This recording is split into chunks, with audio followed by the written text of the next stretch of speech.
The modern nation of India derives its English name from the Indus River in modern-day Pakistan. It was around this river valley where the oldest Indian civilization was formed. Through archaeological records, we know that they traded with the world's oldest cities in Sumeria. There, they witnessed the world's oldest metropolises, where a labyrinth of busy, cramped, winding streets filled the city in a chaotic fashion. They bore witness to merchants tracking their wares in the oldest of written languages, fantastic marketplaces. They saw the amazing benefits of the wheel in transportation, construction, and warfare. Fantastic temples, skilled metalworkers, and mighty kings. When they returned home from the long trek, one thing we know definitely made an impression on them. The place stank. Sewage ran open onto the streets, and sanitation was severely lacking by their standards. Then, something spectacular happened. They became history's first great master plumbers.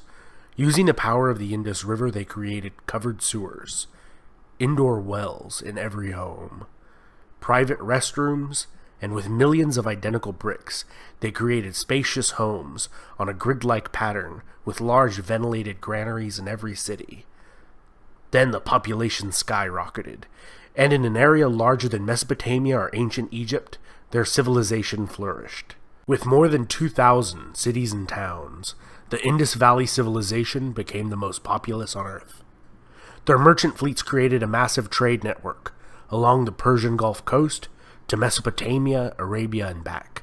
They would develop their own intricate and unique written language, which has never been deciphered, and bears no similarity to any other known written language. The names of their kings, gods, wars, great triumphs and failures, and even their great cities' names have faded away.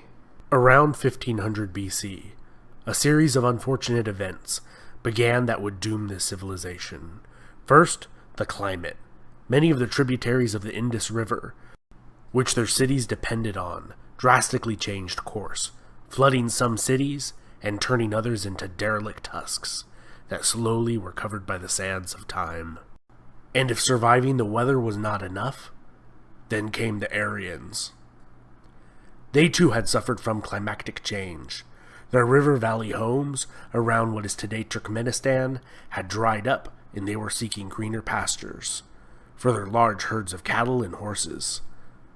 They were among the first to domesticate the horse and use the increased mobility to transplant their people onto the Iranian plateau, and then they crossed the Suleiman and Hindu Kush mountain ranges into the Indus Valley. There, the vestiges of the already decimated Indus Valley civilization were wiped from all human knowledge or recollection until their remains were excavated in the early 20th century. The Aryans founded several kingdoms along the Ganges River. We know their names and mythological histories because their epics and language have survived till today, and is the basis for many of today's Indian languages. Throughout the period known as the Vedic Age, these Aryan kingdoms would constantly wage war on each other. During this time, the Hindu faith developed alongside the Mahabharata, the longest poem ever written. Some have compared this work to the impact of the Bible, Quran, and the epics of Homer. A social class or caste system would also develop during the Vedic Age. At the top were the Brahmin or priests. Below them were the Kshatriyas, the ruling warrior and kingly class. Then came the Visaiyas, the skilled workers, merchants, and minor officials. The Sudras were the lowest class and consisted of unskilled workers. People were expected to eat with and marry within their own caste. Breaking the caste system's rules meant that one was a pariah, or outcast or untouchable. Society's worst and least desirable jobs were left for this class, such as street cleaning and sewage cleaning.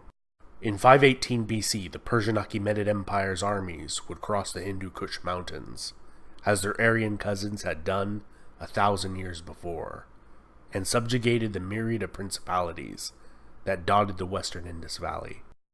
In the east arose a powerful king, Mahapadmananda, in the region of Magadha. He was a son of a king, but he was considered of low birth because of his mother, who was of the Sudras caste. His rise to power was opposed by his brothers who were of full royal blood. This, however, did not hold him back, as he had them eliminated. Mahapadmananda would subjugate kingdom after kingdom, creating a true empire in his own name. He amassed a gigantic army of over 200,000 men, thousands of elephants, and chariots. After Mahapadmananda's death, his son would succeed him to the throne.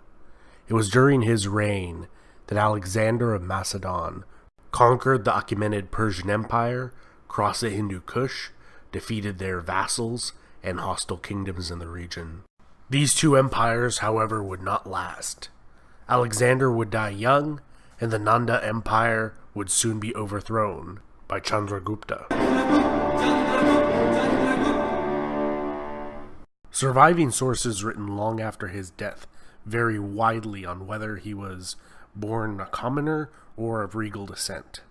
Also, whether he overthrew the Nanda Empire easily or through a long war of conquest. According to one account, he met Alexander the Great and started his consolidation in the Punjab region, there taking the Greek satrapies and moving eastward. After his death, his son maintained his empire, but it would be his grandson, Ashoka, who would be the most famous king of the Mauryan dynasty. Ashoka was violent and power-hungry as a young man, and according to one source, he killed 99 of his brothers to secure the throne. He would expand his empire east into what is today Myanmar, and west to the borders of modern-day Iran and into Afghanistan. He would expand into the south, and in the 8th year of his reign, he would wage war on the small but powerful state of Kalinga. Their large army would not be enough to defend their kingdom, and in a short war, over 100,000 would die on both sides. And then, something strange happened. He felt bad. Ashoka converted to Buddhism and promoted peace, respect, and harmony within society. He erected pillars stating his vision for a different type of society all over his kingdom. He ruled out the rest of his 36-year reign in peace and prosperity.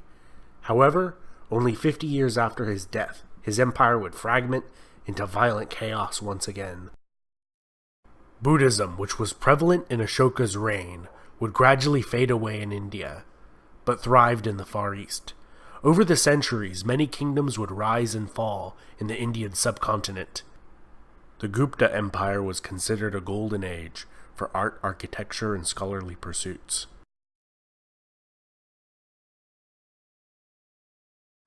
But none would come close to Ashoka's, until the Mughal Empire. These invaders from the north were descendants of the Mongols. They would propagate Islam in India and rule there for almost 300 years. During the reign of Akbar the Great, he tripled the size and wealth of the Mughal Empire.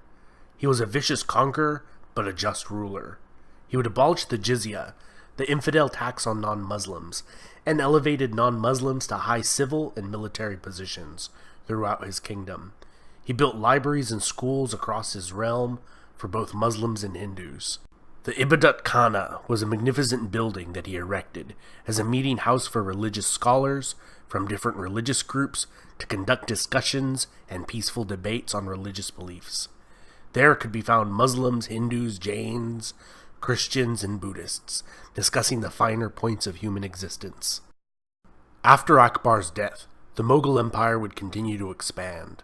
However, over the generations, the empire gradually became less tolerant, and the empire was weakened by tension between the majority Hindu population and the Muslim ruling class. Also, the increased complacency and corruption that the ruling class became accustomed to after so many years of prosperity made them vulnerable. This was the situation that the Dutch, Portuguese, French, and English all sought to exploit.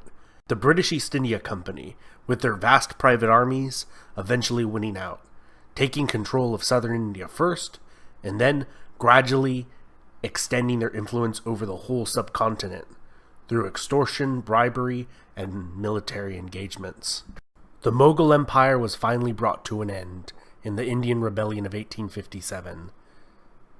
This was an insurrection against the British East India Company that functioned as a sovereign power on behalf of the British Crown.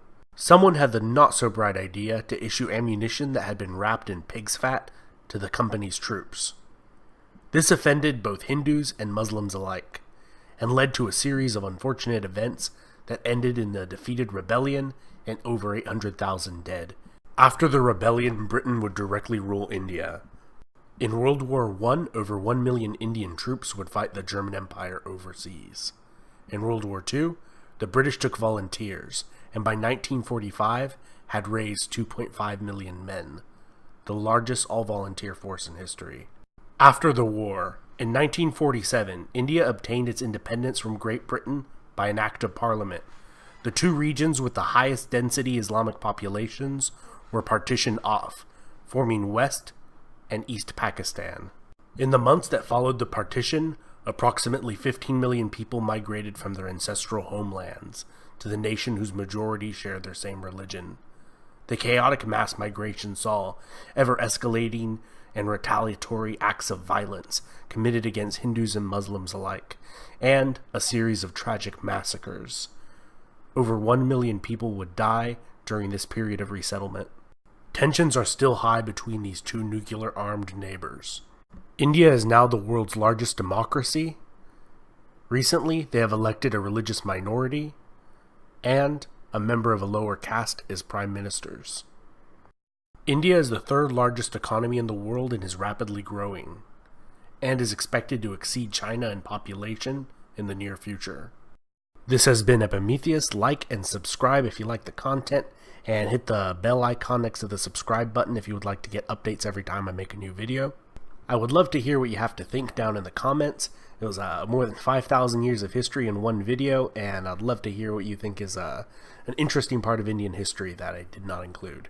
And if you would like to become a patron of this channel for starting at just $1 a month, or for $3 a month, you could be like Alberto, Balaz, Ivan, Jody, or Morpheus, and you'll get your name at the end of all my videos, and you can help me so I could pay all my bills and keep making videos for you guys. Thank you very much. Bye.